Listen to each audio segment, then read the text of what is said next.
नमस्कार सभी को। आज हम बात करने वाले हैं काल की, यानी कि समय की। इसी को आज हम समझने का प्रयास करेंगे कि काल क्या है, काल कैसा दिखता है, काल का स्वरूप क्या है और काल में कैसे जाया जाता है, काल को हम किस प्रकार से समझ सकते हैं, इसी को आज हम समझने का प्रयास करेंगे। काल यानी जिसे व्यक्ति भूत, भविष्य, वर्तमान नाम से पुकारते हैं, लेकिन यह काल नहीं है। ये तो काल के भेद हैं जो लोगों ने बना दिए हैं समझाने के लिए, समझने के लिए, वरना काल तो सिर्फ एक है, सिर्फ काल। अगर काल को हम सही से समझे तो भूत, भविष्य और वर्तमान, इन तीनों का ही जो कारण है वही काल है।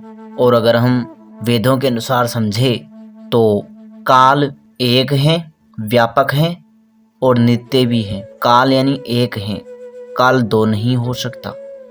लोगों ने उसके भेद कर दिए हैं, जिनको कई भागों में बांट दिया है, लेकिन काल सिर्फ एक है, जिसको काल कहा जाता है, समय कहा जाता है, ब्रह्म कहा जाता है। काल व्यापक है, व्यापक यानी हर जगह मौजूद है। काल जो समय है, समय रूप में हर जगह मौजूद है। इसको हम परमाणु नहीं बोलेंगे। काल यानी समय, समय हर जगह मौजूद है और नित्य है। समय कभी समाप्त नहीं हो सकता। समय सिर्फ समय है। साधारण भाषा में समझा जाए तो जिससे हमें भूत, भविष्य और वर्तमान का ज्ञान होता है वही काल है, वही समय है। सर्वप्रथम काल का ही निर्माण किया गया था। काल एक समय सीमा है, समय परिधि है। सर्वप्रथम समय को ही निर्मित किया गया था। हालांकि समय से पहले सत्य को निर्मित किया गया था, लेकिन यहाँ पर हम काल की बात कर रहे हैं, समय की बात कर रहे हैं। सत्य तो एक नियम है। पहले नियम बनाया गया, फिर समय निर्धारित किया गया, समय बनाया गया, काल बनाया गया। सर्वप्रथम सत्य के बाद काल का ही निर्माण हुआ था। काल एक समय सीमा है, समय है, समय परिधि है। थोड़ा सा आगे से हम समझने का प्रयास करें तो काल में कोई भेद नहीं है। काल सिर्फ एक है, व्यापक है और नित्य है, हमेशा बना रहेगा। लेकिन लोगों ने इसको समझने के लिए क्षण, एक क्षण, दो क्षण, तीन क्षण, या फिर एक दिन, दो दिन, या फिर रात, या फिर कृष्ण पक्ष, शुक्ल पक्ष यानी कि पक्ष के आधार पर भी बांट दिया। पक्ष से थोड़ा बड़ा बनाया तो उन्होंने महीने में बांट दिया, जनवरी, फरवरी या चैत्र, बैसाख, इस तरह से। थोड़ा सा और इसको बड़ा करते हैं तो लोगों ने वर्ष में बांट दिया। एक वर्ष, दो वर्ष, 2020, 2021, इस तरह से वर्ष में बांट दिया। अब वर्ष से भी थोड़ा बड़ा समय लिया जाए तो लोगों ने अतीत, अनागत और वर्तमान में बांट दिया। अतीत यानी भूतकाल, अनागत यानी आने वाला समय, और वर्तमान जो भी चल रहा है। तो ये लोगों के द्वारा नाम दिया गया है अपनी सुविधा के लिए, वरना काल तो सिर्फ काल ही है, समय है। त्रिकाल से भी ऊपर निकलेंगे, त्रिकाल से भी आगे की सोचेंगे तो सिर्फ काल ही बचेगा, समय ही बचेगा। और जो लोगों ने नाम दिया है 1 जनवरी, 2 जनवरी, इसके माध्यम से कभी भी घटना को नहीं जाना जा सकता। लोगों ने अपनी सुविधा से इनके भाग बांट दिए। कोई बोलता है हमें इस सन में जाना है, उस सन में जाना है, लेकिन ऐसा संभव ही नहीं है। हम सन में नहीं जा सकते, हम घटना पर जा सकते हैं, क्योंकि काल का एक नियम है। समय यानी काल, घटना के आधार पर ही हम उस समय में जा सकते हैं। तारीख से हम घटना में नहीं जा सकते। हम महाभारत के युद्ध के अनुसार समय में जा सकते हैं, लेकिन तारीख के अनुसार हम उस समय में नहीं जा सकते। और अगर चले भी जाए तो हमें कुछ भी पता नहीं रहेगा, क्योंकि हम तारीख के अनुसार समय में जा रहे हैं और तारीख के अंदर, समय के अंदर समय चल रहा है, तो हम कौन सी घटना में जा पहुंचेंगे हमें भी पता नहीं है इस चीज का। क्योंकि तारीख में कितनी घटनाएं, समय के अंदर तो समय चल रहा है ना, और समय के अंदर भी, समय में जाकर भी समय में घटना चल रही है, घटना के अंदर भी घटना चल रही है। कौन सी घटना का आप चुनाव करेंगे? कहीं ऐसा ना हो जाए कि हम एक ऐसे टाइम पीरियड में फंस जाए, एक समय में ऐसे फंस जाए जहाँ से निकल ही नहीं पाए, क्योंकि हम तारीख के अनुसार जा रहे हैं ना। हम कितने भागों में बढ़ सकते हैं, हमारे कितने टुकड़े हो सकते हैं, और हो सकता है हम वापस कभी आ ही ना सके। तारीख के अनुसार ये खतरा है जाने का। लेकिन हम घटना के आधार पर जाते हैं तो हम एकमात्र अकेले ही उस घटना में चले जाते हैं, उस समय में चले जाते हैं, उस स्थान पर चले जाते हैं। लेकिन तारीख के अनुसार हमें ना तो स्थान निश्चित होता है और ना ही घटना निश्चित होती है। लेकिन घटना के अनुसार समय भी निश्चित होता है, तारीख भी निश्चित होता है और स्थान भी निश्चित होता है। वहाँ पर हम अकेले ही जाते हैं, पूरे के पूरे ही जाते हैं, संपूर्ण रूप में जाते हैं। लेकिन तारीख के अनुसार जब हम जाते हैं तो हम कई टुकड़ों में बट जाते हैं, क्योंकि हम तारीख में जा रहे हैं ना, और तारीख के अंदर तो समय के अंदर भी समय है।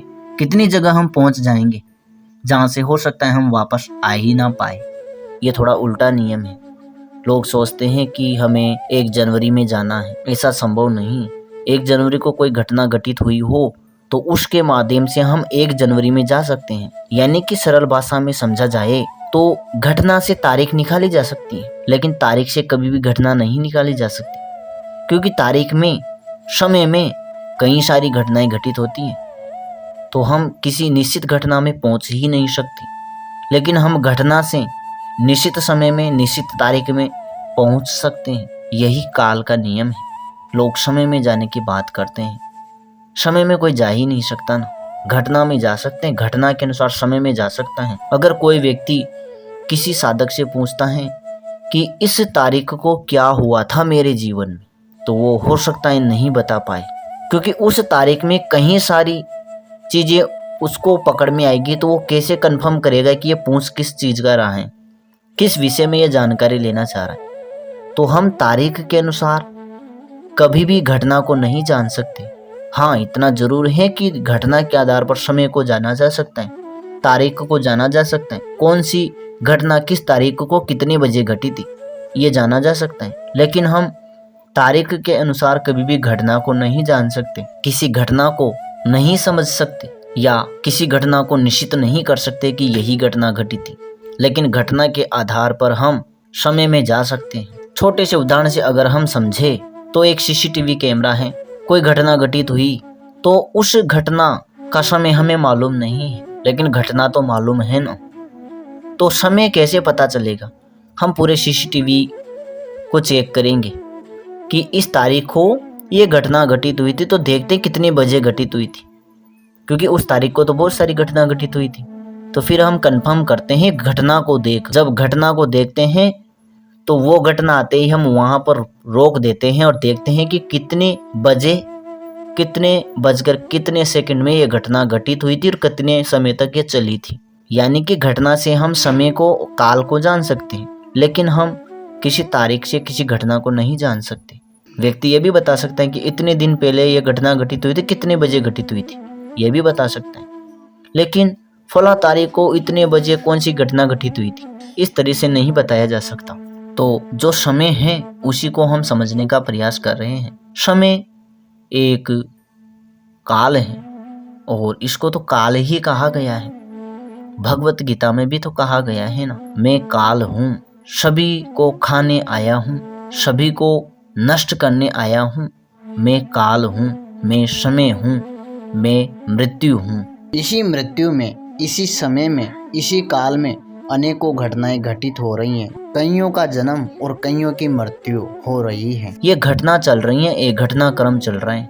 प्रतिदिन 1 लाख तो मर रहे हैं और 1.25 लाख पैदा हो रहे हैं, जो कि हमेशा चलता रहेगा, क्योंकि कर्म फल तो हमेशा बनते ही रहेंगे, तो जन्म भी होता ही रहेगा।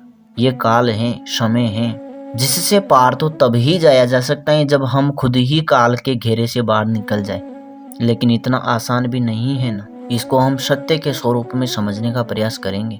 आज हम काल की बात कर रहे हैं, जो ना तो वर्तमान है, ना भूतकाल है, ना भविष्य काल है। काल सिर्फ काल है, समय है, उसके कोई भेद नहीं है। लोगों ने क्षण बना दिया, दिन बना दिया, महीना बना दिया, तारीख बना दिया, पक्ष बना दिया, लेकिन ऐसा कोई समय नहीं है। समय सिर्फ समय है, अपनी सुविधा के लिए ये नाम दिए गए हैं। लेकिन देखा जाए तो अगर इनको हम मिटा दे तो काल क्या मिट जाएगा? क्षण को, दिन को, महीने को, तारीख को, पक्ष को, सबको मिटा दे, इन सभी ज्ञान को नष्ट कर दे, तो भी काल तो रहेगा ना। फिर क्या बचेगा? फिर तो वही बचेगा ना, समय। काल बचेगा, समय बचेगा, और जो काल है उसी पर हम लगातार चल रहे हैं। समय में घटनाएं घटित होती हैं, और वो घटना उसी समय में घटित रहती है। इसकी जानकारी मुझे एक जो आपने पोस्ट पढ़ी होगी ममता वाली, उसी के माध्यम से मिली थी। क्योंकि जब व्यक्ति समय चक्र में फंस जाता है तो वही घटना क्यों बार बार घटित हो रही है। अगर समय चल रहा होता तो फिर घटना तो बदलती रहती ना, लेकिन समय तो अपनी ही जगह स्थिर है। समय आगे नहीं बढ़ रहा है, समय में हम आगे बढ़ रहे हैं। घटना उसी जगह पर वही घटित हो रही है। अगर समय बदलता तो उस घटना में जाया ही नहीं जा सकता था ना, उस घटना को देखा ही नहीं जा सकता था ना। समय बदल रहा होता तो, अगर समय बदल रहा होता तो व्यक्ति की मृत्यु के बाद तो उसकी घटना को पता ही नहीं लगाया जा सकता था ना। किस व्यक्ति के साथ कब क्या हुआ था पता ही नहीं लगेगा। लेकिन समय वहीं पर है, भले ही व्यक्ति समाप्त हो गया हो, वो घटना व्यक्ति की घटित हो रही है हर समय। अभी आज का ये जो समय है, जब मैं ये रिकॉर्ड कर रहा हूँ तो ये समय यहीं पर है। इस समय में मैं चल रहा हूँ और आवाज़ दे रहा हूँ। लेकिन थोड़ा सा समय में पीछे जाकर देखेंगे तो हर बार मैं यहीं पर बैठ रहा हूँ और इसी जगह पर आवाज़ दे रहा हूँ और वही आवाज़ दे रहा हूँ। लोग सोचेंगे, अगर इसी समय में स्थापित होकर देखेंगे, इसी समय को एक सर्कल में फंसाकर समझेंगे तो व्यक्ति को समझ में नहीं आएगा आखिर हो क्या रहा है। यह व्यक्ति इस शब्द के आगे बोल क्यों नहीं रहा है, थोड़ा आगे तो बोले। ये वही शब्द वापस वही रिपीट कर रहा है। जैसे किसी समय में मैंने बोल दिया राम राम राम 3 बार बोल दिया।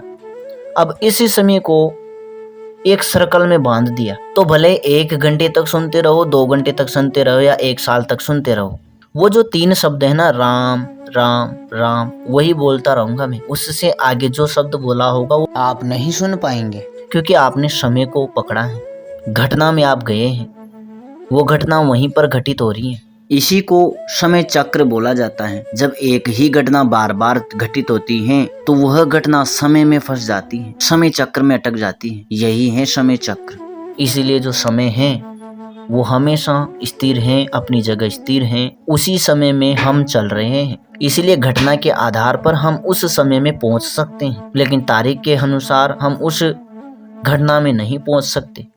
घटना के आधार पर समय में पहुंच सकते हैं, लेकिन इसका भी एक नियम है।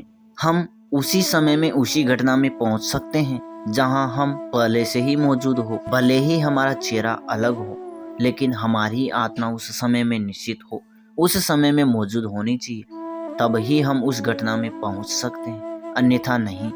और अगर हम उस समय में पहुंचकर कुछ परिवर्तित करते हैं तो वो संस्कार हमारी उस समय की आत्मा में संग्रहित हो जाते हैं, जिसका प्रभाव हमारे वर्तमान में भी पड़ेगा।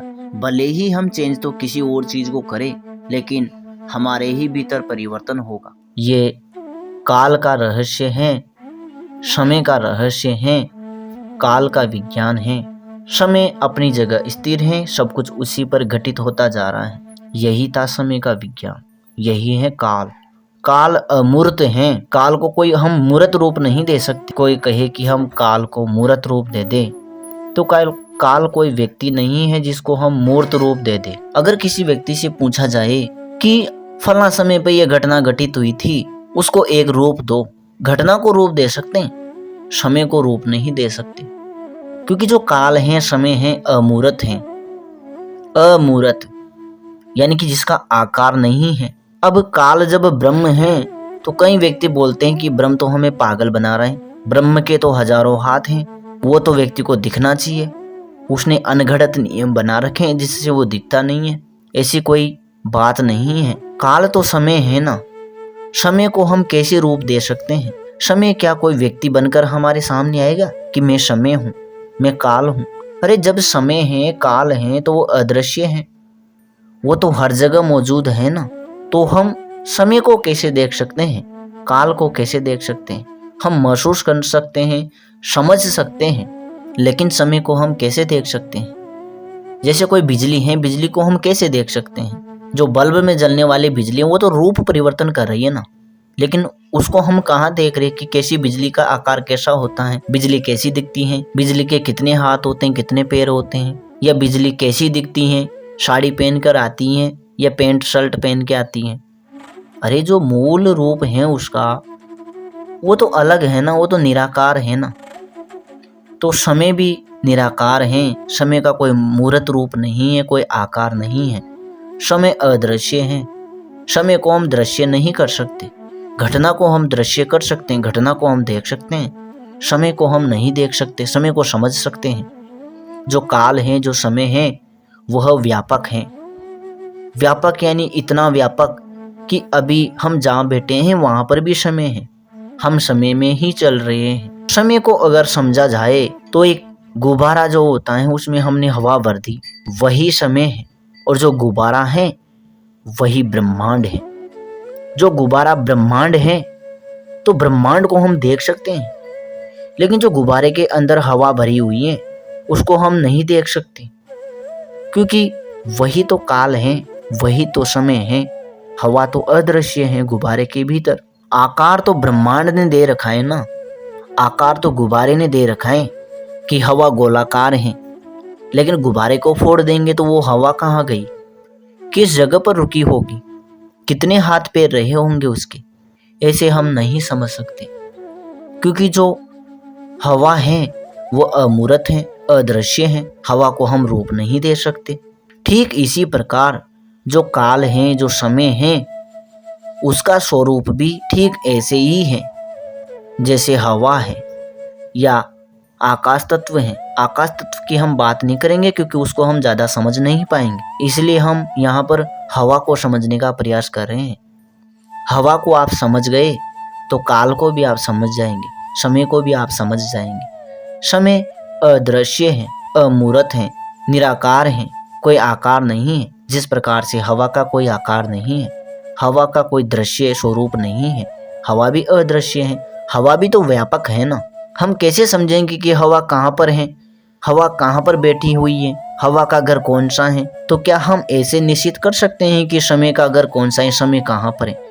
जिस प्रकार से हवा हर जगह है, समय भी हर जगह है। इसी को बोलते हैं व्यापक, यानी कि व्याप्त है हर जगह। तो काल एक समय रेखा है जिस पर हम सभी चल रहे हैं, यही है काल। और काल में जाने का मतलब है खुद ही काल हो जाना, खुद ही समय बन जाना, खुद को मिटा देना ही है समय में जाना। काल को सशरीर देखा तो जा सकता है, लेकिन काल में सशरीर जाया नहीं जा सकता। काल में वही जा सकता है जिसको अपने शरीर को विखंडित करना आता हो और वापस जोड़ना आता हो, यानी कि परमाणु रूप में विभक्त करना आता हो, तब ही काल में जाया जा सकता है, घटना में जाया जा सकता है। लेकिन फिर भी उसी घटना में जा सकते हैं जिस घटना में आप मौजूद हो, जहाँ पर हमारा भी कोई स्वरूप नहीं रहता है, ना भूतकाल में, ना भविष्य काल में, और ना ही वर्तमान में। हम उसी जगह पर स्थापित हो जाते हैं जिस समय को हम चुनते हैं, जिस घटना को हम चुनते हैं। क्योंकि वही घटना भी कहीं सारे स्तर पर घटित हो रही है। हम किस घटना का चुनाव करेंगे? वही घटना हर स्तर पर बार बार घटित हो रही है। बस हमें समय चुनना होता है, कौन से समय में हमें फंसना है, कौन सी घटना में हमें फंसना है। इसको हम समय में जाना नहीं बोल सकते, हम इसको समय में फंसना बोलेंगे, क्योंकि हम समय में फंस जाएंगे। एक देवी ने तो सतलोक को भी समय में बंधा हुआ बताया है। इतना उच्च स्तरीय लोग भी समय के बंधन में बंधा हुआ है। कितना व्यापक, कितना विशाल ये समय है, काल है। आशा करता हूँ आपके समझ में आया होगा। अगर फिर भी कुछ रह जाता है तो आप हमें जरूर बताएं। नमः शिवाय, नमः श्री कालिके।